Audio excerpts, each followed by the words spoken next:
दोस्तों नमस्कार, मैं राम सूरत यादव। उत्तर प्रदेश में बीजेपी में सब कुछ ठीक नहीं चल रहा है और जब से लोकसभा चुनाव में बीजेपी को बहुत बड़ा झटका उत्तर प्रदेश में लगा है, तभी से उत्तर प्रदेश में खासकर योगी आदित्यनाथ को लेकर के बहुत बड़ा एक तरीके से साजिश रची जा रही है। और बीजेपी में एक तरीके से दो गुटों में उत्तर प्रदेश में विभाजित हो गई है। एक गुट का नेतृत्व जो है योगी आदित्यनाथ कर रहे हैं, तो दूसरे गुट का नेतृत्व एक तरीके से केशव प्रसाद मतलब उप मुख्यमंत्री कर रहे हैं। और केशव प्रसाद जो है अपने आप इतनी हिम्मत नहीं जुटा पाए हैं, बल्कि उनको जो है आला कमान हाई कमान मतलब एक तरीके से गृह मंत्री अमित शाह से कहीं न कहीं उनको ताकत मिली हुई है। और अमित शाह भी चाहते हैं कि उत्तर प्रदेश में योगी आदित्यनाथ को सीएम पद से हटाया जाए। और यही कारण है कि अब एक तरीके से खुल करके जो है बगावत शुरू हो गई है। वो चाहे संजय निषाद हों, चाहे ओम प्रकाश राजभर हों या अनुप्रिया पटेल हों, जो भी जो है घटक दल हैं एनडीए के,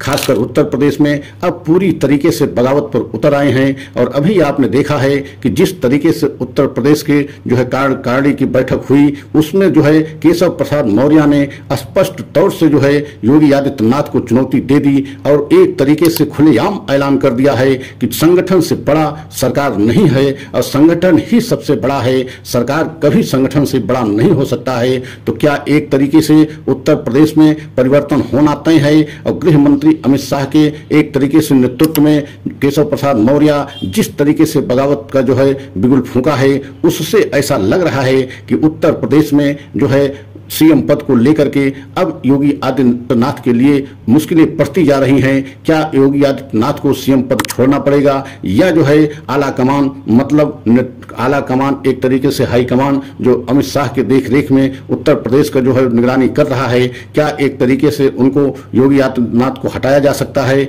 लेकिन आपने देखा है कि परसों नरसों मीटिंग लखनऊ में हुई, उसके बाद कल ही जो है किस तरीके से केशव प्रसाद मौर्य को दिल्ली बुलाया गया, दिल्ली पहुंच गए हैं। इसका क्या मतलब है? बहुत बड़ा खेल हो रहा है, बहुत बड़ी साजिश क्या रची जा रही है योगी आदित्यनाथ को उत्तर प्रदेश के सीएम पद से हटाने के लिए। तो आज हम इसी पर बहुत बड़ा खुलासा करने जा रहे हैं और आपसे निवेदन है कि अगर हमारे चैनल पर पहली बार हैं तो चैनल को लाइक सब्सक्राइब जरूर कर लें और वीडियो में अंत तक बने रहें, क्योंकि अंत तक जब तक पूरा वीडियो नहीं सुनेंगे, पूरी बात को नहीं समझेंगे, तो पूरा आपको समझ में सच्चाई नहीं आएगी। तो सबसे पहले आपको हम ये बताना चाहते हैं कि 2017 में जब विधानसभा का चुनाव हुआ था तो उस समय केशव प्रसाद मौर्य बीजेपी के उत्तर प्रदेश के अध्यक्ष थे और उनके नेतृत्व में चुनाव हुआ और बहुत बड़ी जीत जो है बीजेपी दर्ज किया। तो आप समझ सकते हैं पूरा देश ये समझ रहा था कि केशव प्रसाद मौर्य ही उत्तर प्रदेश के मुख्यमंत्री बनेंगे, क्योंकि उनके नेतृत्व में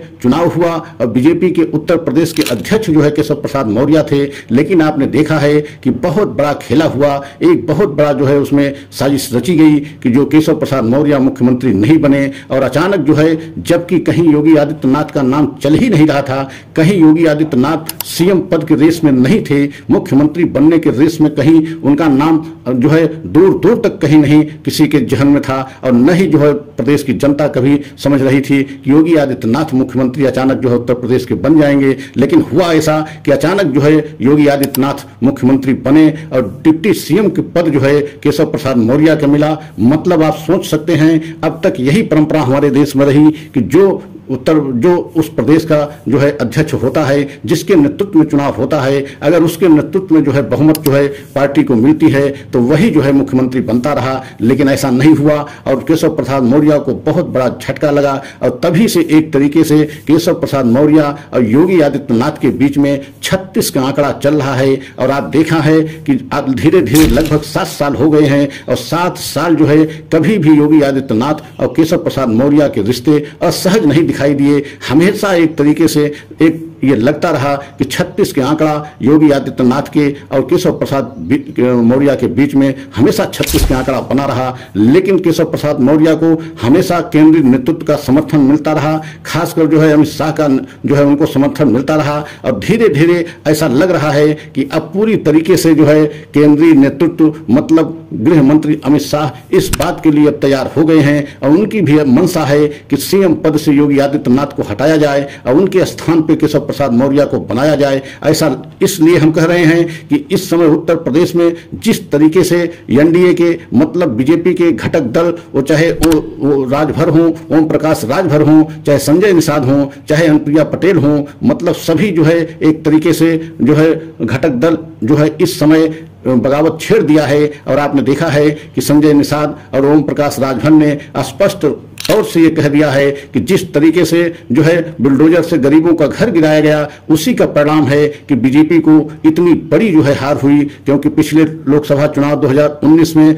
63 सीटों पर बीजेपी जीती थी, लेकिन इस बार के 2024 लोकसभा के चुनाव में मात्र 33 सीटों पर जो है बीजेपी सिमट गई। तो आप समझ सकते हैं कि उत्तर प्रदेश सरकार को लेकर के बहुत सारे सवाल कोई विपक्ष के नेता नहीं बल्कि बीजेपी के घटक दल ओपी राजभर और जो है संजय निषाद लगा रहे हैं और बहुत सारे सवाल खड़े कर रहे हैं कि अधिकारियों की मनमानी की वजह से पूरे उत्तर प्रदेश में बीजेपी कार्यकर्ता एवं घटक दलों के कार्यकर्ता निराश हैं, क्योंकि अधिकारी जो चाहते हैं वही होता है। यहां तक कि सांसद विधायकों की भी नहीं सुनी जाती। तो आप समझ सकते हैं कि इस समय उत्तर प्रदेश में योगी आदित्यनाथ को लेकर के सब कुछ ठीक नहीं चल रहा है। ऐसा लग रहा है बहुत जल्द ही जो है जो परिवर्तन उत्तर प्रदेश में होने वाला है। और आप जानते हैं कि इस समय जिस तरीके से जो है बीजेपी में उठा पटक मची हुई है और बीजेपी में 2024 लोकसभा चुनाव के बाद से पूरी बीजेपी में एक तरीके से भगदड़ मच गई है और चिंतन मंथन और एक तरीके से बैठकों का दौर चल रहा है।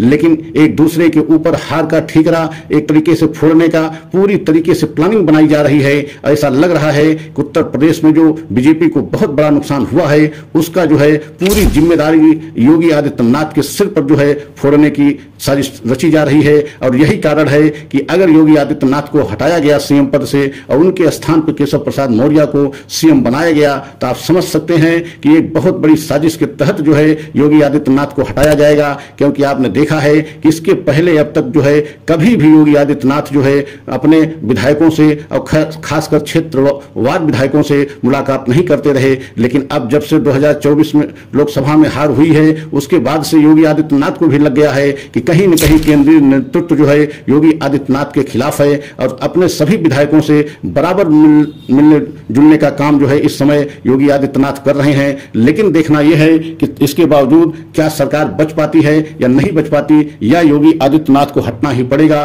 तो आने वाले समय में ये आपके सामने आ जाएगा। अगर हमारा वीडियो आपको अच्छा लगा हो तो लाइक सब्सक्राइब करें, कमेंट के द्वारा अपनी राय अवश्य दें। अगला वीडियो पुनः लेकर के आएंगे। जय हिंद, जय